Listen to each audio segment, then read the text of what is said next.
Bonjour à vous, bien-aimés du Seigneur. Bon réveil à tous et à toutes. J'espère que votre nuit a été reposante et paisible. Nous nous retrouvons encore pour dévancer l'aurore dans la prière et la méditation de la parole. Car la parole est notre boussole. La parole de Dieu est une lampe à nos pieds et une lumière sur notre sentier, nous disent les Saintes Écritures. Et c'est pourquoi le psalmiste dit au psaume 5, le verset 4, « Éternel, depuis l'aube, ma voix se fait entendre, car dès le point du jour, je me présente à toi et puis j'attends. » Faisons entendre nos cris en ce jour. Faisons entendre nos actions de grâce et nos supplications à notre Dieu. Prions, bien-aimés. Invoquons le précieux sang de Jésus. Plaidons le sang de notre salut, le sang de notre victoire sur nous et sur notre famille, en aspergeant cette eau bénite, cette eau prophétique dans notre espace de prière et également en versant ce sel béni. Demandons ainsi que nos maisons, nos familles, nos foyers soient libérés de toute présence des ténèbres. Prions que par la puissance du sang de Jésus, que par la puissance du sang de l'agneau, l'agneau immolé et l'agneau sans tache, que toute présence contraire à l'Esprit de Dieu soit exposée et chassée au nom puissant de Jésus-Christ de Nazareth. Gloire au Père qui nous a créés, au Fils qui nous a rachetés et au Saint-Esprit qui nous a illuminés, maintenant et toujours et dans les siècles des siècles. Amen. Que la très sainte Trinité nous assiste en ce matin pendant notre méditation de ce jour. Nous vénérons également la très sainte famille de Nazareth et nous demandons son intercession, ainsi que celle de nos saints anges gardiens, des saints archanges de Dieu, que par l'intercession de tous ces bienheureux saints commémorés aujourd'hui par la Sainte Église, le Seigneur vous assiste, vous, vos familles et vos projets, au nom puissant de Jésus-Christ de Nazareth. Nous allons aborder un thème important qui va affermir davantage notre foi et à entrer victorieusement à Canaan dans notre terre promise. Nous allons méditer sur l'obéissance à la parole de Dieu. Obéir à la parole de Dieu, c'est se soumettre au commandement de Dieu. C'est marcher selon les principes divins. L'apôtre Jacques écrit en Jacques le chapitre 4, le verset 7, « Soumettez-vous donc à Dieu. » Et donc, l'obéissance à Dieu, c'est la soumission à sa parole. C'est la soumission au commandement de Dieu. Tu aimeras l'Éternel ton Dieu et tu observeras toujours ses préceptes, ses lois, ses ordonnances et ses commandements, nous dit le livre du Deutéronome au chapitre 8, le verset 11. L'obéissance à la parole de Dieu est différente de la religiosité. C'est-à-dire avoir en quelque sorte des comportements mécaniques, être tous les jours présent à l'église, faire des prières forcément à des heures précises, avoir une attitude pieuse devant les autres à l'église. L'obéissance à la parole de Dieu, l'obéissance à Dieu va bien au-delà de cela. L'obéissance à Dieu consiste à abandonner notre propre volonté pour nous soumettre à la volonté divine. Cela consiste à faire non pas ce que nous voulons, mais ce que Dieu veut, quoi que cela puisse nous coûter. Il y a par exemple des personnes qui ont un comportement religieux, sans toutefois obéir à Dieu. Certaines personnes servent à l'église, dans plusieurs groupes de prière. Elles sont ponctuelles à la messe. Il est même impensable pour elles de rater la messe du jour. Mais paradoxalement, ces personnes sont installées dans une vie d'adultère, dans une vie de fornication, de corruption et autres choses du genre que la parole de Dieu condamne. Bien-aimés, pour pouvoir obéir à la parole de Dieu, il nous faut la connaître. Personne ne peut obéir à quelqu'un s'il ne connaît pas la volonté de celui à qui il doit obéissance. C'est la raison pour laquelle Josué le chapitre 1, le verset 8 dit que ce livre de la loi, que ce livre de la loi ne s'éloigne point de ta bouche.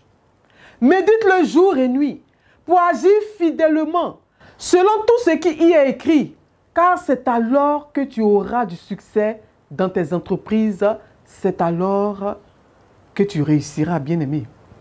Méditez les Saintes Écritures et agis fidèlement, strictement et non partiellement selon ce qui est écrit. C'est là la clé de la réussite, c'est là la clé de la bénédiction dans tous les domaines de nos vies. La volonté de Dieu est contenue dans sa parole. Et pour savoir ce que Dieu veut, il nous faut la méditer en tout temps. Il nous faut méditer les Saintes Écritures régulièrement. Et l'obéissance à Dieu doit se faire dans tous les aspects de la vie. Au travail, à la maison, dans le foyer, dans les études, les affaires, l'éducation des enfants, dans les choix que nous faisons et même dans les décisions que nous prenons. Notre obéissance à Dieu doit être totale, bien-aimés. Il y a des personnes qui sont chrétiennes juste dans les murs de l'église. À la maison, au travail, concernant l'éducation des enfants, la parole de Dieu n'a plus aucune place. En tant que chrétiens et enfants de Dieu, ce n'est pas à nous de choisir à quelle parole nous devons obéir ou pas. Il s'agit pour nous de mettre en pratique, en application, la volonté complète de notre Dieu, du livre de la Genèse au livre de l'Apocalypse. Et c'est là que le problème se pose, bien-aimés. Lorsqu'il s'agit d'obéir à la parole de Dieu, quand il n'y a pas d'enjeu, quand l'obéissance ne révèle pas le caractère d'un sacrifice, cela ne nous pose pas de problème. Mais quand l'obéissance à la parole de Dieu va à l'encontre de nos propres désirs, nous refusons de nous soumettre et nous nous rébellons. Par exemple, j'approche la cinquantaine, je ne suis pas encore marié, je n'ai pas d'enfant, alors que la parole de Dieu m'impose la chasteté jusqu'au mariage. Et là, un bel homme arrive, bien nanti, il me fait des avances, non pour le mariage, c'est-à-dire qu'il ne me promet même pas le mariage, mais juste pour avoir une relation avec lui ou pour être sa maîtresse. Bien-aimé, toi qui m'écoutes ce matin, je te pose la question. Qu'est-ce que tu feras dans ce cas? La difficulté avec l'obéissance à la parole réside dans le fait que l'obéissance à la parole est souvent contraire à nos propres désirs, à notre volonté, à nos penchants. Alors que le monde nous propose des choses que nous obtenons rapidement et facilement. Mais des choses dans lesquelles se trouve la mort. Dieu nous dit dans sa parole, « Mon fils, ma fille, je mets devant toi la vie et la mort, choisis la vie. » Comment réagissons-nous lorsque nous ne voyons pas dans la parole de Dieu une solution immédiate aux problèmes que nous avons?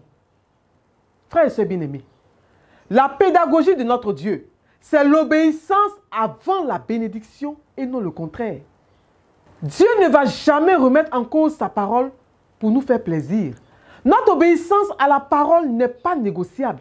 Et le prophète Samuel va dire, en 1 Samuel, le chapitre 15, le verset 22, « L'Éternel trouve-t-il du plaisir dans les holocaustes et les sacrifices, comme dans l'obéissance à la voix de l'Éternel? Voici, l'obéissance vaut mieux que les sacrifices, et l'observation de sa parole vaut mieux que la graisse des béliers. » Et Samuel va encore dire, en 1 Samuel 15, 23, « La désobéissance est aussi grave que la divination et l'insoumission aussi grave que l'idolâtrie. » Bien-aimés, il peut nous arriver de désobéir à la parole divine. Mais le Seigneur qui nous aime plus que tout, nous appelle toujours à revenir à lui. Il dit dans le livre de Néhémie, au chapitre 1, le verset 9, « Mais si par la suite, vous revenez à moi et prenez soin de mettre en pratique mes commandements, j'irai vous chercher et je vous ramènerai à l'endroit que j'ai choisi pour y manifester ma présence, même si vous êtes alors en exil aux extrémités de la terre. » Gloire à Dieu. Bien-aimés, ce sont des paroles fortes que notre Seigneur nous donne en ce matin. Alors je voudrais prier que notre Dieu, par l'intercession de sa très sainte mère, la Vierge Marie, par l'intercession de nos saints anges, nos anges gardiens et des bienheureux saints que l'Église commémore en ce jour, que le Seigneur, dans sa miséricorde infinie, nous accorde la grâce de l'obéissance à sa parole. Amen. Et nous allons tous ensemble élever nos voix, joindre nos voix en action de grâce devant le trône de notre Dieu. Éphésiens le chapitre 5, les versets 19 et 20 nous disent « Entretenez-vous par des psaumes, par des hymnes et par des cantiques spirituels, chantant et célébrant de tout votre cœur les louanges du Seigneur. Rendez continuellement grâce pour toutes choses à Dieu, le Père, au nom de notre Seigneur Jésus-Christ. » Bien-aimés, bénissons ensemble le nom de notre Dieu. Prie avec moi. Mon Dieu, je te rends toute la gloire pour ce que je suis. Merci infiniment pour ce jour nouveau et pour la grâce que tu me donnes d'être en vie, d'entendre ta parole, de la méditer et de marcher selon tes préceptes. Merci au Seigneur pour la possibilité que tu me donnes de t'adorer, de te louer avec mes frères et sœurs encore en ce matin. Béni sois-tu éternellement pour tous tes bienfaits. Merci Seigneur. Et maintenant nous allons faire repentance. Nous allons lui demander pardon là où nous l'avons attristé, là où nous l'avons offensé, là où nous avons offensé son Esprit Saint, là où nous avons même offensé notre prochain. Nous faisons repentance avec l'évangile de Marc au chapitre 1, le verset 15. La parole dit, il disait, le temps est accompli et le royaume de Dieu est proche. Repentez-vous et croyez à la bonne nouvelle. Bien-aimés, les temps sont mauvais. Revenons à Dieu dans la repentance et la contrition. Faisons repentance, prions ensemble, chers frères et sœurs. Mon Dieu, je me repens sincèrement ce matin de tous mes péchés. Pardonne-moi mon manque de foi, pardonne-moi ma désobéissance à ta parole. J'ai refusé de marcher selon tes voies pour suivre mes propres voies. Ô Seigneur, fais-moi miséricorde. Lave-moi par ton sang précieux. Kyrie eleison, Kyrie eleison, Kyrie eleison. Accepte-moi à nouveau comme ton fils, comme ta fille bien-aimée. Gloire à Dieu. Maintenant, frères et sœurs bien-aimés, tu vas annuler tous les mauvais songes que tu as eu à faire en cette nuit. Que tu t'en souviennes ou pas.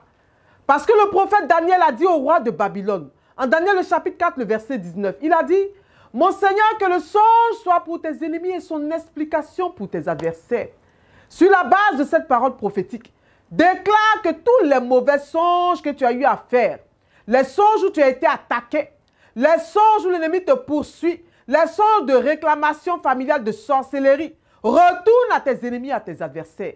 Annule, bien-aimé, et retourne tout rêve de rétrogradation à l'ennemi. Retourne-les à l'envoyeur au nom puissant de Jésus-Christ de Nazareth. Et maintenant, reprogramme des rêves de percée, des rêves de victoire au nom de Jésus-Christ de Nazareth. Et tu vas intercéder pour ta famille. Tu vas prier pour tes frères et sœurs. Tu vas prier pour ton couple, pour ton foyer. Tu vas prier si tu es célibataire.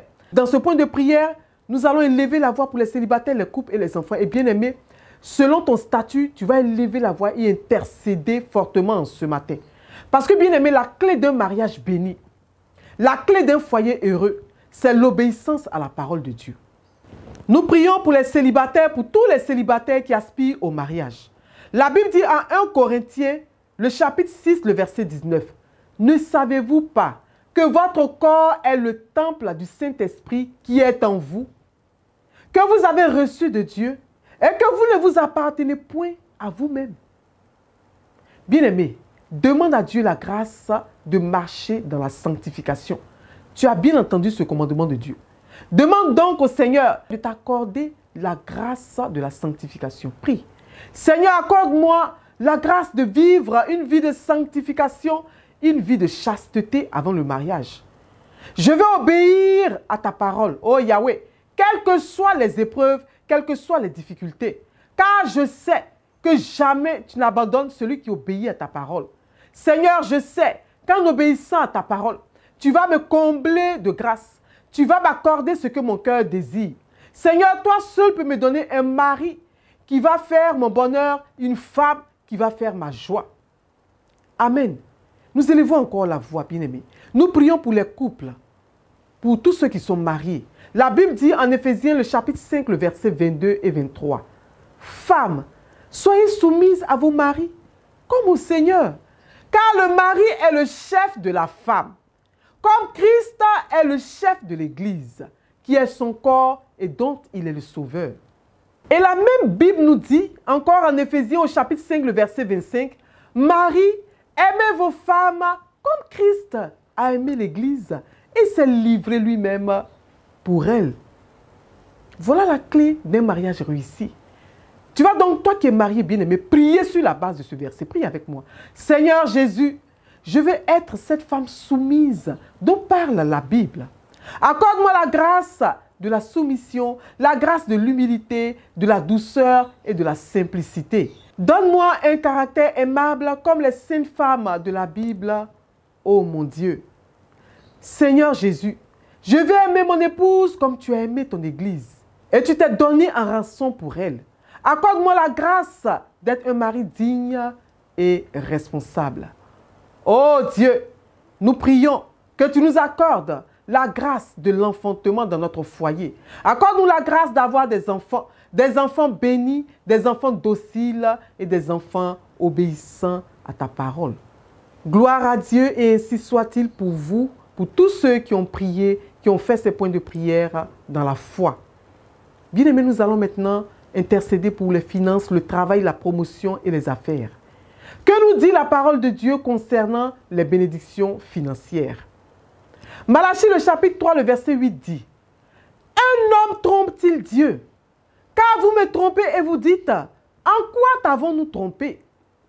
Dans les dîmes et dans les offrandes, dit le Seigneur. » Et Malachie, le chapitre 3, le verset 10, va encore ajouter ceci: « Apportez à la maison du trésor toutes les dîmes, afin qu'il y ait de la nourriture dans ma maison. Mettez-moi de la sorte à l'épreuve, dit l'Éternel des armées, et vous verrez si je n'ouvre pas pour vous les écluses des cieux, si je ne répands pas sur vous la bénédiction en abondance. » Voilà la parole de Dieu à laquelle nous devons obéir pour être bénis financièrement. Prie avec moi, bien-aimé. Seigneur, je reconnais que la véritable bénédiction vient de toi. Et je veux être béni que par toi seul. C'est pourquoi je prends l'engagement aujourd'hui de marcher selon tes instructions pour la bénédiction matérielle et financière. Libère-moi, oh Dieu, des mentalités du monde, des raisonnements captifs, des esprits de queue, de non-accomplissement, de pauvreté et de misère. Oh Yahweh, que mes dîmes, mes offrandes, mes prémices, mes bonnes œuvres envers les démunis, envers la veuve, l'orphelin et l'étranger, parlent en ma faveur devant ton trône. Et t'appuyant sur cela, menace le dévoreur de mes richesses et ouvre pour moi les écluses des cieux, au nom puissant de ton Fils bien-aimé, Jésus-Christ de Nazareth. Gloire à Dieu. Frères et sœurs bien-aimés, nous continuons notre intercession. Nous allons maintenant prier pour la guérison. Nous allons maintenant briser les liens de mort prématurée. Jacques, le chapitre 15, le verset 14 nous dit ceci. « Quelqu'un parmi vous est-il malade? Qu'il appelle les anciens de l'Église et que les anciens prient pour lui, en loignant d'huile au nom du Seigneur. » Bien-aimé, lorsque tu es malade, il faudra d'abord compter sur la prière. C'est ce que nous dit cette parole. Il faudra d'abord compter sur la prière de Dieu, sur la prière de ses serviteurs, même si tu prends des médicaments. Pourquoi? Parce que les médecins soignent, mais en réalité, c'est Yahweh qui guérit. C'est Dieu qui guérit. Si tu es malade, mets la main là où tu as mal et nous allons prier. Oh Dieu, je crois en ta parole et je m'impose les mains pour recevoir par tes saintes mains ma guérison et ma restauration totale au nom puissant de Jésus-Christ de Nazareth. Oh Yahweh, oins-moi ce matin, oins-moi d'une huile sainte pour éloigner de moi les esprits de mort précoce, les esprits de mari et femme de nuit, ô haut esprit maléfique, au nom puissant de ton Fils bien-aimé, Jésus-Christ de Nazareth. Et frères et sœurs bien-aimés, nous continuons encore notre intercession ce matin. Cette fois-ci pour être délivrés des liens maléfiques et des réclamations de famille.